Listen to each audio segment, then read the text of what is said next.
Hello students, Faculty of Commerce, the Maharaja Sayajirao University of Baroda has declared guideline and pattern for offline end semester examination for the event April-May 2022.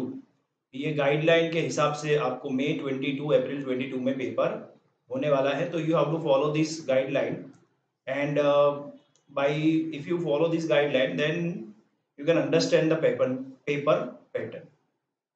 Now SSBCom 3 semester 6 TYBCom under CBCA system and SSBCom 2 fourth semester SYBCom under CBCA system. So this pattern is applicable right now for these two examination, SSBCom 3 and SSBCom 2 6th semester and 4th semester, and it is for the event April and May 2022. तो ये आपको याद रखना है. अब थोड़ा instruction है. The end semester examination for each paper section 1 and 2 shall be conducted for duration of 2 hours and 30 minutes and will be conducted in descriptive section 1 40 marks and MCQ section 2 में जो 30 मार्क्स में pattern में आएगा. तो आपको ये याद रखना है कि जो आपका सेक्शन 1 होगा इट इज ऑफ 40 मार्क्स, ये आपका 40 मार्क्स का होगा, एंड जो सेक्शन 2 होगा वो 30 मार्क्स का होगा, और जिसमें सिर्फ एमसीक्यू आएगी, और सेक्शन 1 में डिस्क्रिप्टिव आएगा. अब for section 1 A separate answer book shall be provided. आपको सेक्शन 1 के लिए एक सेपरेट आंसर बुक प्रोवाइड किया जाएगा. For section 2 students will have to attempt in question booklet provided to them containing 30 MCQ of 1 mark each and submit the same to invigilator in the first 1 hour of the examination. यानी पहले आपको ये instruction है कि जो आपका 30 MCQ है वो सबसे पहले आपको जो फर्स्ट आवर होता है उसके अंदर इन्विजिलेटर को आपको दे देना है. तो आपको जो सेकेंड सेक्शन है उसके लिए पहले आपको ट्राई करना है और उसमें 30 MCQ लिख देना है, और क्योंकि वो आपको 1 आवर के बाद वो आपके पास लिया जाएगा. तो ये एक इंस्ट्रक्शन है जो आपको ध्यान में रखना है. यहाँ पे आपको सेक्शन 1 पहले स्टार्ट नहीं करना है, सेक्शन 2 स्टार्ट करना है, बिकॉज वो पहला सेक्शन जो आपका लिया जाएगा वो है सेक्शन 2 30 MCQ का, और वो 1 आवर के अंदर अंदर आपको इन्विजिलेटर को सबमिट कर देना है. नाउ सैंपल पेपर फॉर्मेट क्या है, तो यहाँ पे थोड़ा जो पेपर का डिस्क्रिप्शन होता है वो है, ये टाइम ड्यूरेशन एक एग्जाम्पल दिया है, this can be change. Subject title, अब यहाँ पे सब्जेक्ट होगा और यहाँ पे सेक्शन 1 के लिए दिया होगा. देखो सेक्शन 1 में 4 question 2.5 mark each to be drawn from all 4 units. अब यहाँ पे 2.5 इंटू 4 इज इक्वल टू 10. इस तरह से टोटल 4 क्वेश्चन आएंगे और हर एक क्वेश्चन हर एक यूनिट में से आएगा. यानी यूनिट नंबर 1 में से एक क्वेश्चन, 2 में से एक क्वेश्चन, 3 4 ऐसा सब में से एक एक क्वेश्चन आने वाला है 2.5 मार्क्स का. एक छोटा सा एग्जाम क्वेश्चन होगा या छोटा एग्जाम्पल भी हो सकता है, प्रॉब्लम सम भी हो सकता है, कुछ भी यहाँ पे हो सकता है. देन क्वेश्चन 2 के और में आपको क्वेश्चन 2 मिलेगा और ऑप्शन होगा, ये दोनों में से कोई एक आपको करना पड़ेगा. अब यहाँ पे आपको ये 15 मार्क का क्वेश्चन है and it is to be drawn from unit 1. तो ये जो क्वेश्चन 2 होगा वो यूनिट 1 में से ही होगा कंपलसरी. अब यहाँ पे आपको पेपर जो पैटर्न होगा वो 15 मार्क का कोई क्वेश्चन हो सकता है, या फिर ए और बी ऐसा क्वेश्चन भी हो सकता है जिसमें एक 7 मार्क का या एक 8 मार्क का, या तो फिर ऐसा कोई भी पैटर्न 5 मार्क्स इंटू 3 ऐसा टोटल 15 मार्क्स. ऐसा कोई भी पैटर्न से कोई क्वेश्चन आ सकता है, एक भी आ सकता है, 2 भी आ सकता है, 3 भी आ सकता है, 4 भी क्वेश्चन हो सकता है. It depends on the paper shutter.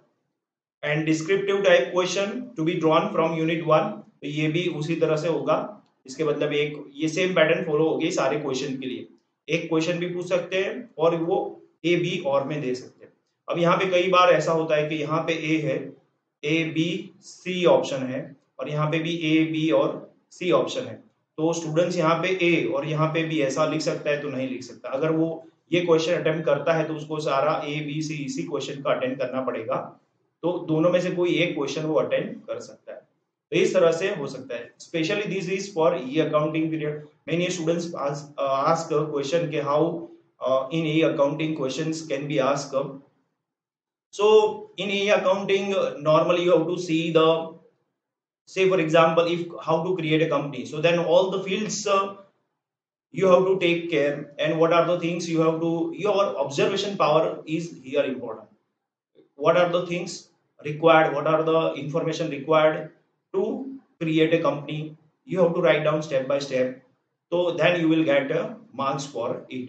तो ये बहुत सारे अलग अलग तरह के क्वेश्चन हो सकते हैं. आपका ऑब्जर्वेशन है, जो भी कंपनी क्रिएशन से लेके लेजर क्रिएशन से लेके बहुत सारे हैं, उसमें ऑब्जर्वेशन जो भी आपको स्टेप फॉलो करना पड़ता है वो आपको याद रखना पड़ेगा.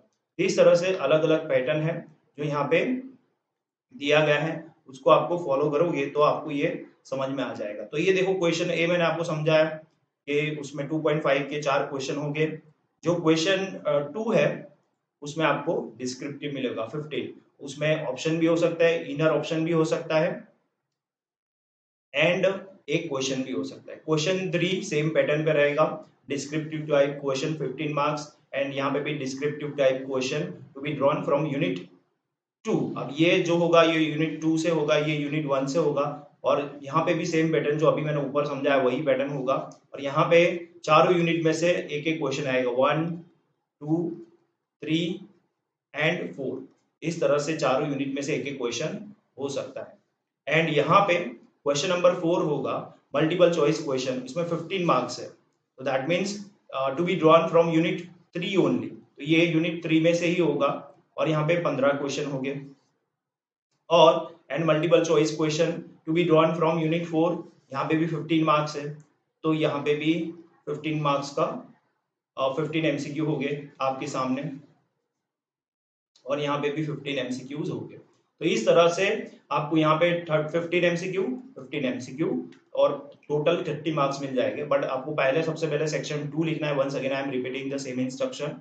और यहाँ पे एमसीक्यू आपको कितना 30 एमसीक्यू है, तो यानी इससे ये बात तो क्लियर हो जाता है कि यहाँ पे 15 एमसीक्यू और यहाँ पे 15 एमसीक्यू मिलेगा. And this is the official declare by the dean faculty of commerce.